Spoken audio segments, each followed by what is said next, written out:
Jai Shri Gurudev. Welcome to Economics Online classes. Now we are going to discuss elasticity of demand. The remaining part, last two classes have discussed classifications of price elasticity of demand. ಅದರಲ್ಲಿ perfect elasticity of demand, imperfect price elasticity of demand and unitary elasticity of demand discuss ಮಾಡಿದ್ದೀವಿ. ಇನ್ನು more elasticity of demand and less elasticity of demand, so ಅದನ್ನು discuss ಮಾಡ್ತಾ ಹೋಗುವ. Next determining factors of price elasticity of demand, ಬೆಲೆ ಬೇಡಿಕೆ ಸ್ಥಿತಿಸ್ಥಾಪಕತ್ವವನ್ನು ನಿರ್ಧರಿಸುವ ಅಂಶಗಳು ಯಾವುದು ತಿಳ್ಕೊಳ್ಳುವ. Next income elasticity demand and cross elasticity demand ಏನು ಹೇಳುತ್ತೇನೆ ಅದನ್ನು ಡಿಸ್ಕಸ್ ಮಾಡ್ತಾ ಹೋಗುವ. ಇಲ್ಲಿ classifications of price elasticity of ಡಿಮ್ಯಾಂಡಲ್ಲಿ ಪರ್ಫೆಕ್ಟು, ಇಂಪರ್ಫೆಕ್ಟ್ ಆ್ಯಂಡ್ ಯೂನಿಟರ್ನ ಡಿಸ್ಕಸ್ ಮಾಡಿದ್ದೀವಿ. ಇವಾಗ more and less elasticity of demand ಏನು ಹೇಳ್ತಾ ಹೋಗುತ್ತೆ ಡಿಸ್ಕಸ್ ಮಾಡ್ತಾ ಹೋಗುವ. ನಿಮಗೆ ಗೊತ್ತಿದೆ ಮೂರ್ ಎಲಾಸ್ಟಿಸಿಟಿ ಡಿಮ್ಯಾಂಡ್ ಏನು ಹೇಳುತ್ತೆ ಅಂದರೆ, ಇಲ್ಲಿ ಪ್ರೈಸಸ್ ಅಲ್ಲಿ ಸ್ವಲ್ಪ ಪ್ರಮಾಣದಲ್ಲಿ ಬದಲಾವಣೆ ಆದರೆ ಕ್ವಾಂಟಿಟಿ ಡಿಮ್ಯಾಂಡ್ ಅಲ್ಲಿ ತುಂಬಾ ಪ್ರಮಾಣದಲ್ಲಿ ಜಾಸ್ತಿ ಆಗುವಂಥದ್ದು ಅಂತ. Little bit changes in the prices of the commodity and the quantity demand is more. ಇಲ್ಲಿ ಪ್ರೈಸ್ ಸ್ವಲ್ಪ ಪ್ರಮಾಣದಲ್ಲಿ ಬದಲಾವಣೆ ಆದರೆ ಇಲ್ಲಿ ಕ್ವಾಂಟಿಟಿ ಆಫ್ ಡಿಮ್ಯಾಂಡು ಹೆಚ್ಚಿನ ಪ್ರಮಾಣದಲ್ಲಿ ಆಗ್ತಾ ಹೋಗುತ್ತೆ. ಸೊ ಅದನ್ನು ನಾವು ಮೂರ್ ಎಲಾಸ್ಟಿಸಿಟಿ ಡಿಮ್ಯಾಂಡ್ ಅಂತ ಕರಿತಾ ಹೋಗ್ತೀವಿ. ಇದರ ಅರ್ಥ price elasticity demand speed is equal greater than 1.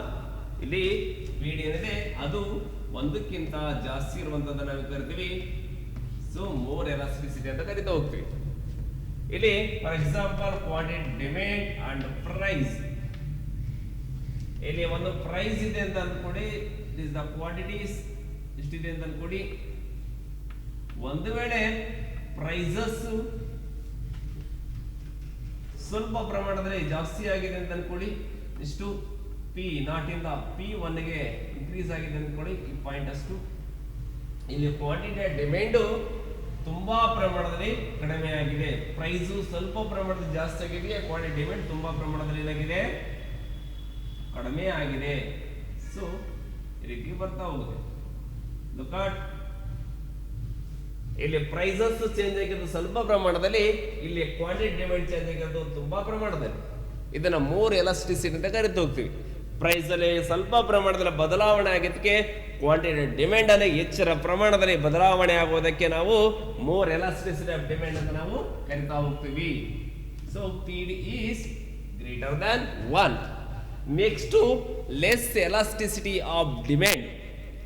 Less elasticity of demand ಅಂದ್ರೆ ಇಲ್ಲಿ ಪ್ರೈಸಸ್ ತುಂಬಾ ಪ್ರಮಾಣದಲ್ಲಿ ಬದಲಾವಣೆ ಆಗ್ತಿದೆ, ಬಟ್ ಕ್ವಾಂಟಿಟಿ ಡಿಮ್ಯಾಂಡು ಸ್ವಲ್ಪ ಪ್ರಮಾಣದಲ್ಲಿ ಬದಲಾವಣೆ ಆಗ್ತಿದೆ.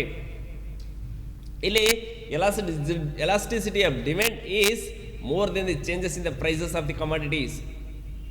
Sorry, less than the prices of the commodities.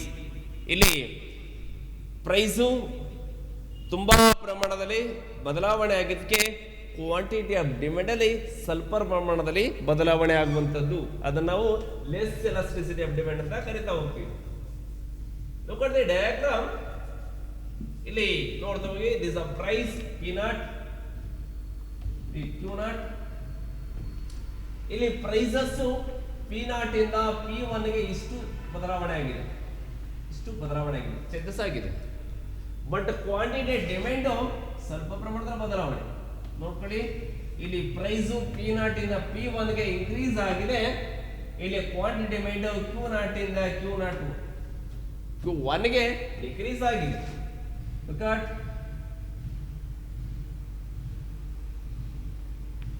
ನೋಡ್ಕೊಳ್ತಾ ಹೋಗಿ, ಇದು ಪ್ರೈಸ್ ಈಸ್ ತುಂಬಾ ಇದೆ, ಕ್ವಾಂಟಿಟಿ ಡಿಮ್ಯಾಂಡ್ ಈಸ್ ಕಡಿಮೆ ಇದೆ. ಸೊ ನಾವೇನ್ ಕರಿತೀವಿ ಲೆಸ್ ಎಲಾಸ್ಟಿಸಿಟಿ ಆಫ್ ಡಿಮ್ಯಾಂಡ್ ಅಂತ ಕರಿತಾ ಹೋಗ್ತೀವಿ. PD is lesser than 1, so that is called less elasticity of demand. ಇಲ್ಲಿ ಪ್ರೈಸಸ್ ತುಂಬಾ ಬದಲಾವಣೆ ಆಗಿದೆ, ಬಟ್ ಕ್ವಾಂಟಿಟಿ ಡಿಮ್ಯಾಂಡ್ ಸ್ವಲ್ಪ ಪ್ರಮಾಣದಲ್ಲಿ ಬದಲಾವಣೆ ಆಗಿದೆ. ಸೊ ಇದು ನಾವು ಲೆಸ್ ಎಲಾಸ್ಟಿಸಿಟಿ ಡಿಮ್ಯಾಂಡ್ ಅಂತ ನಾವು ಕರಿತಾ ಹೋಗ್ತೀವಿ. ಇದು ಕ್ಲಾಸಿಫಿಕೇಶನ್. ನಿಮಗೆ ಗೊತ್ತಿದೆ, ಪರ್ಫೆಕ್ಟ್ ಎಲಾಸ್ಟಿಸಿಟಿಲಿ ಸ್ವಲ್ಪ ಚೇಂಜಸ್ ಆದರೆ ಅದು ಇನ್ಫಿನಿಟಿವ್ ಚೇಂಜಸ್ ಆಗುವಂಥದ್ದು. ಅಂಡ್ ಇನ್ಪರ್ಫೆಕ್ಟ್ ಎಲಾಸ್ಟಿಸಿಟಿಲಿ ಪ್ರೈಸಸ್ ಅಲ್ಲಿ ಎಷ್ಟೇ ಬದಲಾವಣೆ ಆದರೂ ಕ್ವಾಂಟಿಟಿ ಡಿಮ್ಯಾಂಡ್ಸ್ ಅಲ್ಲಿ ಏನೂ ಕೂಡ ಚೇಂಜಸ್ ಆಗಿರುವಂಥದ್ದು. ಅಲ್ಲಿ ಡಿಮ್ಯಾಂಡ್ ಕರ್ವ್ ವರ್ಟಿಕಲ್ ಆಗಿರುತ್ತದೆ. ಅಂಡ್ ಯೂನಿಟ್ ಎಲಾಸ್ಟಿಸಿಟಿಲಿ ಇಲ್ಲಿ ಎಷ್ಟು ಪ್ರಮಾಣದಲ್ಲಿ ಪ್ರೈಸಸ್ ಚೇಂಜಸ್ ಆಗ್ತಿದೆ ಅಷ್ಟೇ ಪ್ರಮಾಣದಲ್ಲಿ ಡಿಮ್ಯಾಂಡ್ ಚೇಂಜಸ್ ಆಗುವಂಥದ್ದು. ಇಲ್ಲಿ P D is equal to 1 ಅಂತ ಕರಿತಾ ಹೋಗ್ತೀವಿ. ಮೋರ್ ಎಲಾಸ್ಟಿಸಿಟಿ ಡಿಮ್ಯಾಂಡ್ ಅಲ್ಲಿ ಪ್ರೈಸಸ್ ಸ್ವಲ್ಪ ಪ್ರಮಾಣದಲ್ಲಿ ಬದಲಾವಣೆ ಆದರೆ ಕ್ವಾಂಟಿಟಿ ಡಿಮ್ಯಾಂಡ್ಸ್ ತುಂಬಾ ಪ್ರಮಾಣದಲ್ಲಿ ಬದಲಾವಣೆ ಆಗ್ತಾ ಹೋಗ್ತದೆ. ಅದನ್ನ ಮೋರ್ ಎಲಾಸ್ಟಿಸಿಟಿ ಡಿಮ್ಯಾಂಡ್ ಅಂತ ಕರಿತಾ ಹೋಗ್ತೀವಿ. ಲೆಸ್ ಎಲಾಸ್ಟಿಸಿಟಿ ಡಿಮ್ಯಾಂಡ್ ಅಂತಂದ್ರೆ ಪ್ರೈಸಸ್ ಅಲ್ಲಿ ತುಂಬಾ ರೀತಿಯ ಬದಲಾವಣೆ ಆಗ್ತಿದೆ, ಬಟ್ ಕ್ವಾಂಟಿಟಿ ಡಿಮ್ಯಾಂಡ್ಸ್ ಸ್ವಲ್ಪ ಪ್ರಮಾಣದಲ್ಲಿ ಬದಲಾವಣೆ ಆಗ್ತಿದೆ, either increase or decrease. So ಇದು ಕ್ಲಾಸಿಫಿಕೇಶನ್ ಪ್ರೈಸ್ ಎಲಾಸ್ಟಿಸಿಟಿ ಡಿಮ್ಯಾಂಡ್ ಅಲ್ಲಿ. ಇಲ್ಲಿ which are the factors determine the price elasticity of demand. Price elasticity of demand ಏನಿದೆ ಇದನ್ನ ನಿರ್ಧರಿಸುವ ಅಂಶಗಳು ಯಾವುದು? Determining factors of the elasticity of demand means price elasticity demand. ಬೆಲೆ ಬೇಡಿಕೆ ಸ್ಥಿತಿಸ್ಥಾಪಕತ್ವವನ್ನು ನಿರ್ಧರಿಸುವಂತ ಅಂಶಗಳು ಯಾವುವು ಅಂತ. ಇಲ್ಲಿ ತುಂಬಾ ಫ್ಯಾಕ್ಟರ್ಸ್ ಬರ್ತಾ ಹೋಗುತ್ತೆ. ಒನ್ ಫ್ಯಾಕ್ಟರ್ಸ್ ಬೈ ಅದನ್ನ ಡಿಸ್ಕಸ್ ಮಾಡ್ತಾ ಹೋಗುವ. ಮೊದಲೇದು ವೆರಿ ಸಿಂಪಲ್ ಆದ ಒಂದು ಟೆಕ್ನಿಕ್ ಇದೆ, ಇದನ್ನ ಮಾಡ್ಕೊಡೋದಾದ್ರೆ first nature of goods,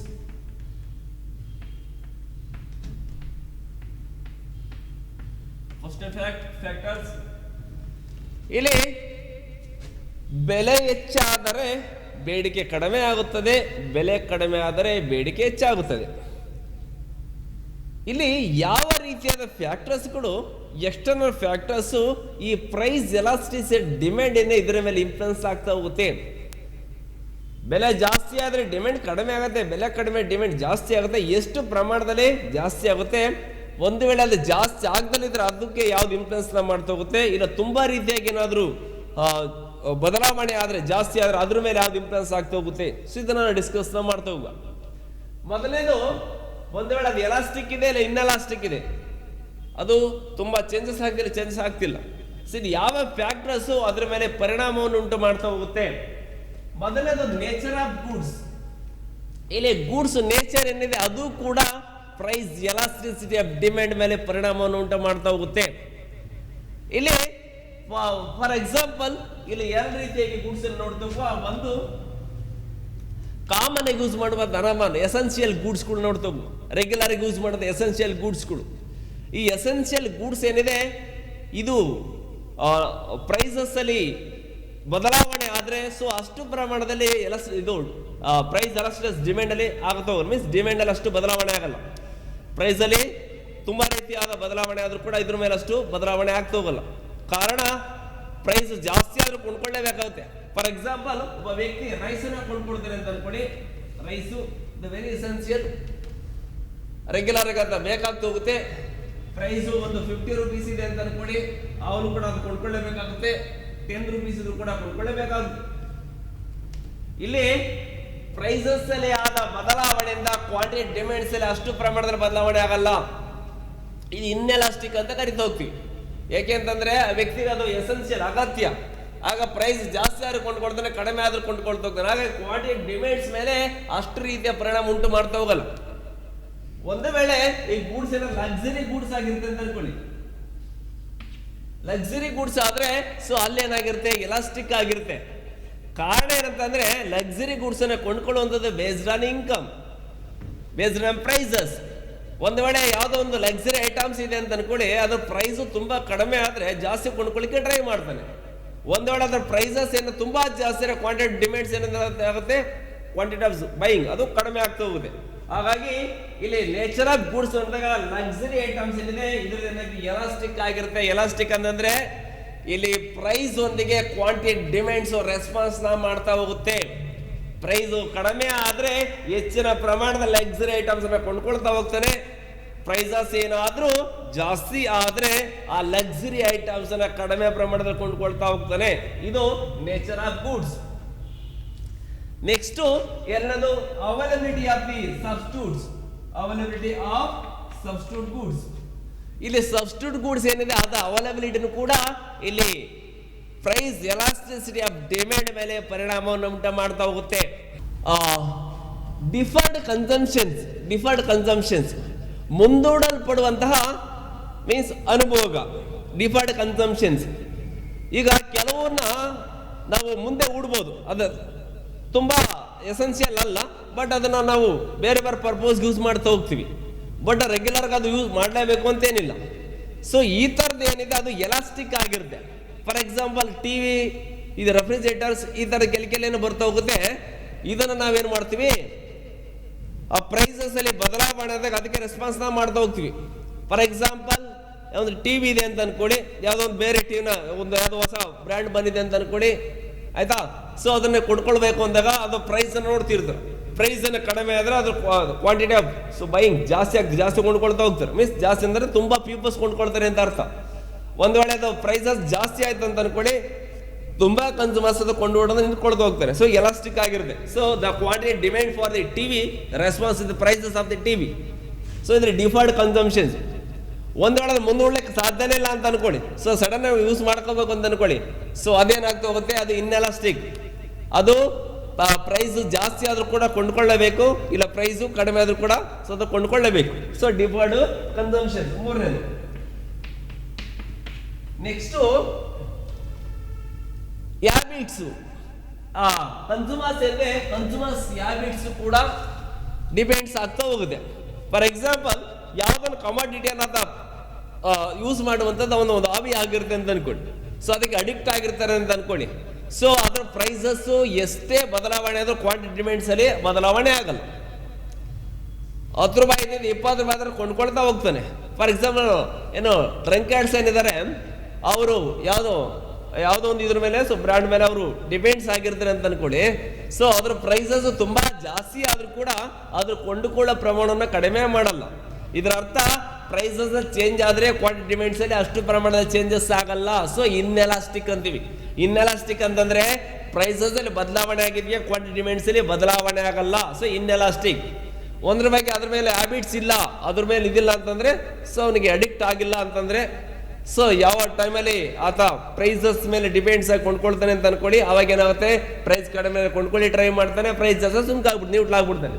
so ಹಾಗೆ ಅದು ಕೂಡ 4ನೇ ಅಂಶ ಏನು, ಹ್ಯಾಬಿಟ್ಸ್ ಕೂಡ ಡಿಪೆಂಡ್ಸ್ ಆಗ್ತಾ ಹೋಗುತ್ತೆ. ಹ್ಯಾಬಿಟ್ಸ್. ಅಂಡ್ 5ನೇದು ಇನ್ಕಮ್. ಇನ್ಕಮ್ ಕೂಡ ಮೋಸ್ಟ್ ಇಂಪಾರ್ಟೆಂಟ್. ನಿಮಗೆ ಗೊತ್ತಿದೆ, ಇನ್ಕಮ್ ಕೂಡ ಇದರ ಮೇಲೆ ಪ್ರೈಸ್ ಎಲಾಸ್ಟಿಸಿಟಿ ಡಿಮ್ಯಾಂಡ್ ಮೇಲೆ ಪರಿಣಾಮ ಉಂಟು ಮಾಡ್ತಾ ಹೋಗುತ್ತೆ.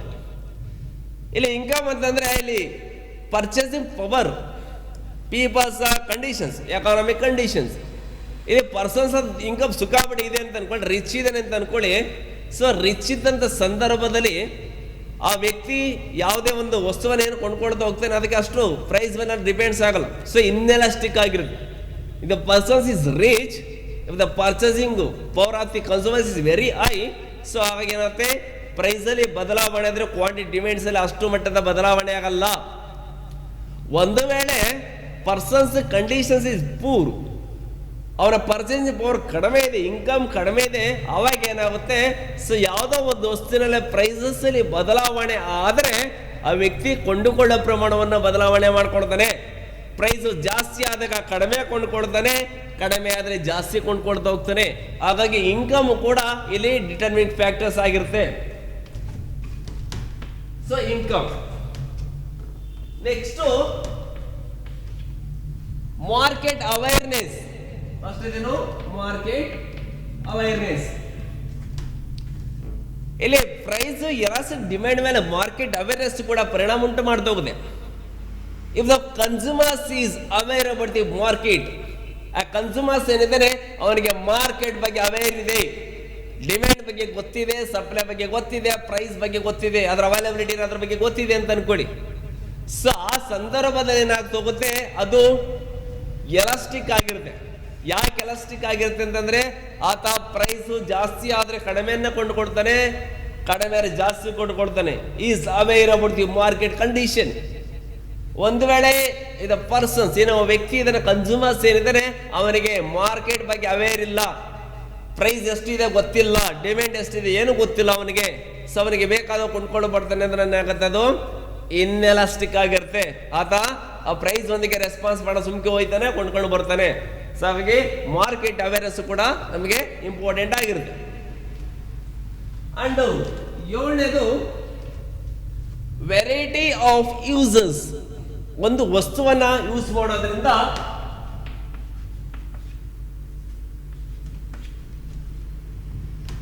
ಒಂದು ಏನು ವಸ್ತುವನ್ನು ಯೂಸ್ ಮಾಡ್ತೀವಿ ಅದರಿಂದ ಎಷ್ಟು ರೀತಿಯಾದ ನಾವು ಮಲ್ಟಿಪಲ್ ಏನು ಪರ್ಪೋಸ್ ಅದರ ಯೂಸ್ ಮಾಡ್ಕೊಳ್ಳುವಂಥದ್ದು ಅಂತ, ಮಲ್ಟಿಪಲ್ ಪರ್ಪೋಸ್ಗೆ ಅದನ್ನು ಬಳಕೆ ಮಾಡ್ಕೊಳ್ತಾ ಹೋಗ್ತೀವಿ. ಅಥವಾ ಬೇರೆ ಬೇರೆಯ ಉದ್ದೇಶಗಳಿಗೆ, ಬೇರೆ ಬೇರೆ ನಮ್ಮ ನೀಡ್ಸ್ಗಳಿಗೆ, ವಾಂಟ್ಸ್ಗಳಿಗೆ ಅದನ್ನು ಒಂದನೇ ಬಳಕೆ ಮಾಡ್ಕೊಳ್ತಾ ಹೋಗ್ತೀವಿ ಅಂತ. ಕೆಲವು ಐಟಮ್ಸ್ಗಳಿದೆ, ಕೆಲವು ಐಟಮ್ಸ್ ಇಂದ ವೆರೈಟೀಸ್ ಆಫ್ ಕೆಲವು ಐಟಮ್ಸ್ಗಳ ಇಂಗ್ರೀಡಿಯೆಂಟ್ಸ್ನ ಮಾಡ್ತಾ ಹೋಗ್ಬೋದು. ಫಾರ್ ಎಕ್ಸಾಂಪಲ್ ಶುಗರ್ ಇದೆ ಅಂದರೆ ಶುಗರ್ನ ನಾವು ಕಾಫಿಗೆ, ಟೀಗೆ, ಜ್ಯೂಸ್ ಮಾಡಲಿಕ್ಕೆ, ಇನ್ನು ಬೇರೆ ಬೇರೆ ಐಟಮ್ ಮಾಡಲಿಕ್ಕೆ ಬಳಸ್ತಾ ಹೋಗ್ತೀವಿ. ಇಲ್ಲಿ ಏನಾಗುತ್ತೆ ಅಂತಂದ್ರೆ, ಸೊ ಈ ತರ ಯಾವ ಒಂದು ಗೂಡ್ಸ್ ಅದನ್ನ ಬೇರೆ ಬೇರೆ ಮಲ್ಟಿಪಲ್ ಪರ್ಪೋಸ್ಗೆ ಅದನ್ನ ಬಳಕೆ ಮಾಡಲಿಕ್ಕೆ ಸಾಧ್ಯತೆ ಇದೆ, ಇದೇನಂದ್ರೆ ಪ್ರೈಸ್ ಒಂದೇ ರಿಯಾಕ್ಟ್ ಮಾಡ್ತಾ ಹೋಗುತ್ತೆ. ಸೊ ಎಲಾಸ್ಟಿಕ್ ಆಗಿರುತ್ತೆ. ಪ್ರೈಸ್ ಅಂದ್ರೆ ರಿಯಾಕ್ಟ್ ಮಾಡುತ್ತೆ. ಪ್ರೈಸ್ ಕಡಿಮೆ ಆದಾಗ ಅದನ್ನ ಮಲ್ಟಿಪಲ್ ಪರ್ಪಸ್ ಯೂಸ್ ಮಾಡಿ ಜಾಸ್ತಿಯನ್ನು ಕೊಂಡ್ಕೊಳ್ತಾನೆ. ಶುಗರಿಂದ ಏನೆಲ್ಲ ಐಟಮ್ನ ಮಾಡ್ತಾ ಹೋಗ್ಬೋದು ಕಡಿಮೆ ಇದ್ದಾಗ. ಒಂದು ಶುಗರ್ ಜಾಸ್ತಿ ಆದಾಗ ಯಾವ್ದು ಬೇಕು ಅದು ಮಾತ್ರ ಐಟಮ್ನ ಮಾಡ್ಕೊಳ್ತಾ ಹೋಗ್ತಾನೆ. ಒಂದು ವೇಳೆ ಸೊ ಅದಕ್ಕೆ ಈ ರೀತಿಯಾಗಿ ವೆರೈಟಿ ಬೇರೆ ಬೇರೆ ಪರ್ಪೋಸ್ ಯೂಸ್ ಮಾಡ್ಕೊಳ್ಳಿಕ್ಕಾಗಲ್ಲ, ಒಳ್ಳೆ ಸಿಂಗಲ್ ಪರ್ಪೋಸ್ ಯೂಸ್ ಮಾಡ್ಕೊಳ್ತಾ ಹೋಗ್ತೀವಿ ಅಂತ ಅನ್ಕೊಳ್ಳಿ. ಸೊ ಅವಾಗ ಏನಾಗುತ್ತೆ, ಅದು ಇದು ಫಸ್ಟ್ ಟೈಪ್ಸ್ ಏನಾದ್ರೆ ಆ ರೀತಿಯಾಗಿದ್ದು ರಿಯಾಕ್ಟ್ ಮಾಡ್ತಾ ಹೋಗಲ್ಲ ಯಾವುದೊಂದಿಗೆ, ಪ್ರೈಸಸ್ ಒಂದಿಗೆ. ಸೊ ಅದು means variety of uses. So ಇಷ್ಟು ನಮಗೆ ಫ್ಯಾಕ್ಟರ್ಸ್ ನೋಡ್ತಾ ಹೋಗ್ತೀವಿ. ಅದು ಮೊದಲನೇದು ನೇಚರ್ ಆಫ್ ಗೂಡ್ಸ್ ಮೇಲೆ ಡಿಪೆಂಡ್ಸ್ ಆಗ್ತಾ ಹೋಗುತ್ತೆ. ಎರಡನೇದು ಅವೈಲೇಬಲ್ ಸಬ್ಸ್ಟಿಟ್ಯೂಟ್ಸ್. ಆ ಸಬ್ಸ್ಟಿಟ್ಯೂಟ್ಸು ಇದೆ ಅಂತಂದ್ರೆ ಅಲ್ಲಿ persons means for example coffee ಇದೆ, ಕಾಫಿಗೆ ಆಲ್ರೆಡಿ ಟೀ ಇದೆ ಅಂತಂದಾಗ ಅದೇನಾಗಿರುತ್ತೆ, ಎಲಾಸ್ಟಿಕ್ ಆಗಿರುತ್ತೆ. ಯಾಕೆ ಎಲಾಸ್ಟಿಕ್ ಆಗಿರುತ್ತೆ ಅಂದ್ರೆ ಕಾಫಿಯ ಬೆಲೆ ಜಾಸ್ತಿ ಆದ ಕೂಡ ವ್ಯಕ್ತಿ ಟೀ ಕಡೆ ಕೊಂಡೊಯ್ತು ಅಂದ್ರೆ ಕಾಫಿ ಡಿಮ್ಯಾಂಡ್ ಕಡಿಮೆ ಆಗುತ್ತೆ. ಒಂದು ವೇಳೆ ಅದಕ್ಕೆ ಸಬ್ಸ್ಟಿಟ್ಯೂಟ್ಸ್ ಇಲ್ಲ, ಅದು ಏನು ಓನ್ಲಿ ಸಿಂಗಲ್ ಕಮಾಡಿಟೀಸ್ ಅದನ್ನೇ ಮಾತ್ರ ಪರ್ಟಿಕ್ಯುಲರ್ ವಾಟ್ಸನ್ನ ಫಿಲ್ ಮಾಡಿ ಬಳಕೆ ಮಾಡ್ಕೊಳ್ಬೇಕು ಅಂತ ಅನ್ಕೊಳ್ಳಿ.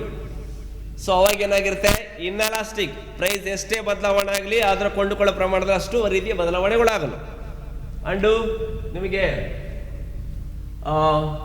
ಹ್ಯಾಬಿಟ್ಸ್ ಇರ್ಬೋದು, ಇನ್ಕಮ್ ಇರ್ಬೋದು, market awareness, variety of users and deferred consumptions. So ಇದನ್ನೆಲ್ಲ ಫ್ಯಾಕ್ಟರ್ಸ್ ಅಲ್ಲಿ ಪರಿಣಾಮವನ್ನು ಉಂಟು ಮಾಡ್ತಾ ಹೋಗುತ್ತೆ. ಇದು determining factors of the price elasticity of demand. ಇಲ್ಲಿ ಇನ್ನೂ ಒಂದು ಎರಡು ಟೈಪ್ಸ್ ನಾನು ಪ್ರೀವಿಯಸ್ ಕ್ಲಾಸಲ್ಲಿ ಹೇಳಿದ್ದೀನಿ. ಒಂದು ಇನ್ಕಮ್ ಎಲಾಸ್ಟಿಸಿಟಿ, ಅನ್ನೋದ್ರ ಒಂದು ಕ್ರಾಸ್ ಎಲಾಸ್ಟಿಸಿಟಿ ಡಿಮ್ಯಾಂಡ್. ಇಲ್ಲಿ ಎಲಾಸ್ಟಿಸಿಟಿ ಡಿಮ್ಯಾಂಡ್ ಅಲ್ಲಿ ಮೂರು ಬರುತ್ತೆ. ಒಂದು price already discussed, second is income, third one is cross elasticity demand. ಇಲ್ಲಿ ವೆರಿ ಸಿಂಪಲ್ ಆಗಿ ಹೇಳ್ತಾ ಹೋಗ್ತೀನಿ. ಇನ್ಕಮ್ ಎಲಾಸ್ಟಿಸಿಟಿ ಆಫ್ ಡಿಮ್ಯಾಂಡ್ ಅಂತ ಅಂದ್ರೆ ಇಲ್ಲಿ responsiveness of demand change in income of the consumers while other determinants are other things are constant. ಇಲ್ಲಿ quantity demand changes ಆಗುವಂಥದ್ದು ವ್ಯಕ್ತಿಯ ಆದಾಯದಲ್ಲಾದಂಥ ಬದಲಾವಣೆಯಿಂದ. ಆ ಸಂದರ್ಭದಲ್ಲಿ ಇನ್ನು ರೆವೆನ್ಯೂ ಫ್ಯಾಕ್ಟರ್ಸ್ ಏನು ಬರ್ತಾ ಹೋಗುತ್ತೆ ಅದೇನಾಗಿರುತ್ತೆ, ಕಾನ್ಸ್ಟೆಂಟ್ ಆಗಿರುತ್ತೆ. ಅದು ಇನ್ಕಮ್ ಎಲಾಸ್ಟಿಸಿಟಿಯಲ್ಲಿ.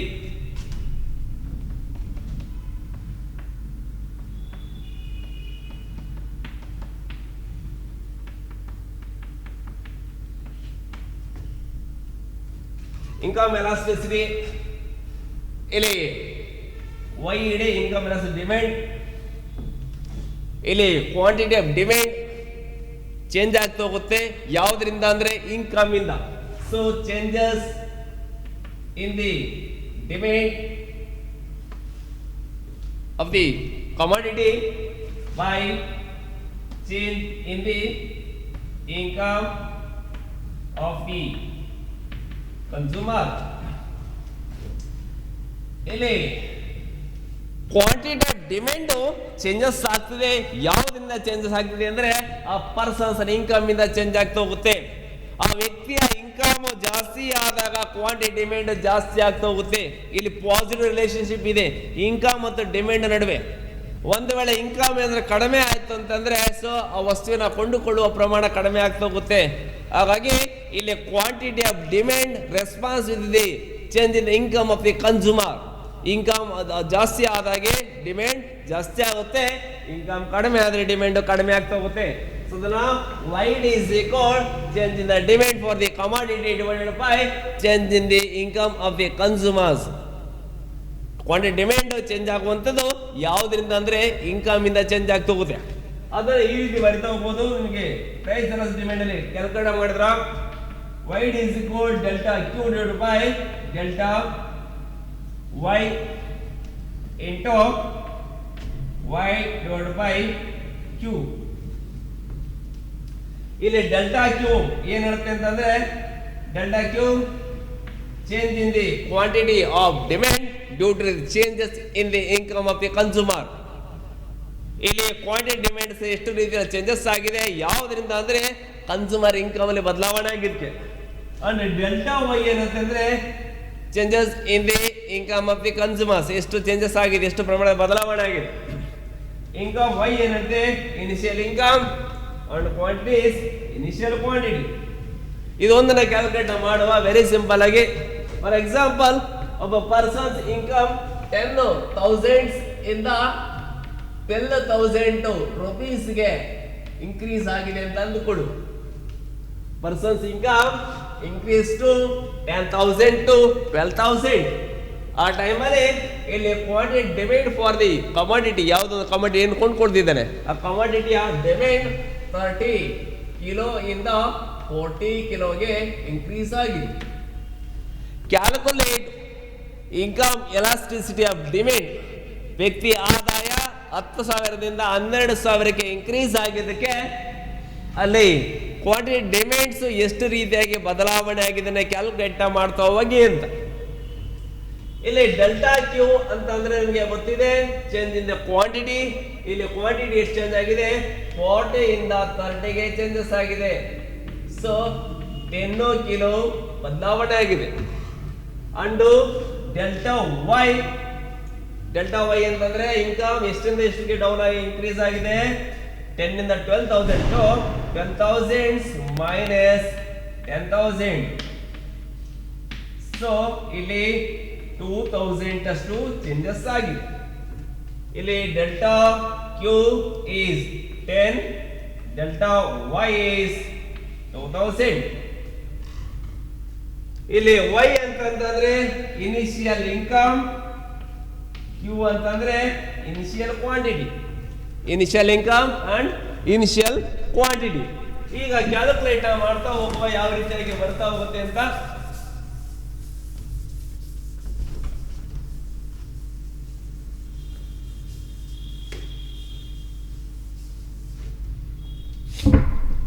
ಇಲ್ಲಿ YED is equal to income plus demand. Delta Q is 10 divided by delta Y is 2,000 into delta Y is 10,000 initial and Y is means initial income. Initial income is 10,000 and initial quantity is 30. So 10 into 10 andre 1 lakhs divided by 60,000. ಮೂರು ಸೊನ್ನೆಗೆ ಮಾಡಿದ್ರೆ so 100 divided by 60.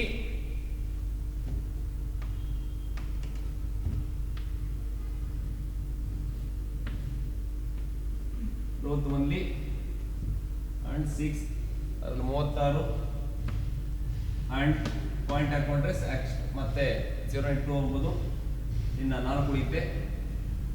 6 30 6 24 1.66. So ಇಲ್ಲಿ YD is 1.66. So income ಇಲ್ಲಿ 10 ಇಂದ 12 increase ಆಗಿದೆ, upon demands 30 ಇಂದ 40 increase ಆಗಿದೆ. ಎಷ್ಟು ಪ್ರಮಾಣದ ಇನ್ಕ್ರೀಸ್ ಆಗಿದೆ ಅಂತಂದ್ರೆ 1.6 ಪ್ರಮಾಣದಲ್ಲಿ ಇನ್ಕ್ರೀಸ್ ಆಗ್ತಾ ಹೋಗಿದೆ. ಸೊ ನಾವು ಇನ್ಕಮ್ ಆಸ್ ಡಿಮ್ಯಾಂಡ್ ಅಂತ ಕರಿತಾ ಹೋಗ್ತೀವಿ. ಇಲ್ಲಿ ಕ್ರಾಸ್ ಎಲಾಸ್ಟಿಸಿಟಿ ಡಿಮ್ಯಾಂಡ್ ಇನ್ನೊಂದು ಇದೆ. ಕ್ರಾಸ್ ಎಲಾಸ್ಟಿಸಿಟಿ ಡಿಮ್ಯಾಂಡ್ ಅಂತಂದ್ರೆ ಇಲ್ಲಿ responsiveness of the demand for the A commodity changes in the prices of the B commodities while other determinants are constant. Cross elasticity ಅಂದ್ರೆ ಇಲ್ಲಿ ಎ ವಸ್ತುವಿನ ಕ್ವಾಂಟಿಟಿ ಡಿಮ್ಯಾಂಡು ಬಿ ವಸ್ತುವಿನ prices ಇಂದ ಬದಲಾವಣೆ ಆಗ್ತಿದೆ. ಆ ಸಂದರ್ಭದಲ್ಲಿ ಉಳಿದಂತ ಸ್ಥಿತಿಗತಿಗಳು ಸ್ಥಿರವಾಗಿರ್ತದೆ. ಇದನ್ನು ನಾವು ಕ್ರಾಸ್ ಎಲಾಸ್ಟಿಸಿಟಿ ಡಿಮ್ಯಾಂಡ್ ಅಂತ ನಾವು ಕರಿತಾ ಹೋಗ್ತೀವಿ. ಇದು ನಿಮಗೆ ಎಲಾಸ್ಟಿಸಿಟಿ ಡಿಮ್ಯಾಂಡ್ ಏನಿದೆ ಇದಕ್ಕೆ ಸಂಬಂಧಪಟ್ಟಂತ ಒಂದು ಟಾಪಿಕ್ ಆಗಿದೆ. ಇದು ಎಕ್ಸಾಮ್ಸ್ ಪಾಯಿಂಟ್ ಆಫ್ ವ್ಯೂ ತುಂಬಾ ಇಂಪಾರ್ಟೆಂಟ್ ಆಗಿರುವಂಥದ್ದು. ಇದರಲ್ಲಿ ಪ್ರೈಸ್ ಎಲಾಸ್ಟಿಸಿಟಿ ಡಿಮ್ಯಾಂಡ್ ಇಂದ ಅದನ್ನ ಕ್ಯಾಲ್ಕುಲೇಷನ್ಸ್ ಕೇಳ್ತಾ ಹೋಗ್ತಾರೆ. ಹಾಗಾಗಿ ಅದು ಕ್ಯಾಲ್ಕುಲೇಷನ್ಸ್ ಲಾಸ್ಟ್ ನಿಮಗೆ ಸೆಷನ್ ಅಲ್ಲಿ ಹೇಳ್ಕೊಟ್ಟಿದ್ದೀನಿ. ಅದಕ್ಕೆ ಸಿಮಿಲರ್ ಆಗಿ ಇನ್ಕಮ್ ಎಲಾಸ್ಟಿಸಿಟಿ ಡಿಮ್ಯಾಂಡ್ ಇದೆ, ಅದು ಕೂಡ ವೆರಿ ಸಿಂಪಲ್ ಆಗಿರುವಂಥದ್ದು. ಏನಾದ್ರು 1 or 2 ಮಾರ್ಕ್ಸ್ ಕೇಳಿದ್ರೆ ನಿಮಗೆ ಲಾಸ್ಟ್ ಸೆಷನ್ ಅಲ್ಲೂ ಕೂಡ ನಿಮಗೆ ಹೇಳಿದ್ದೀನಿ. ಎಸ್ ಡಿಮ್ಯಾಂಡ್ ಅಂತಂದ್ರೆ ಏನು ಅಂಡ್ ಪ್ರೈಸ್ ಎಲಾಸ್ಟಿಸಿಟಿ ಡಿಮ್ಯಾಂಡ್ ಅಂತಂದ್ರೆ ಏನಂತ ಹೇಳ್ತಾ ಹೋಗುತ್ತೆ. ಸೊ ಅದೇ ರೀತಿ ಕ್ವಶನ್ಸ್ ಇಲ್ಲಿ ರೈಸ್ ಆಗ್ತಾ ಹೋಗುತ್ತೆ. So this is topic. Thank you.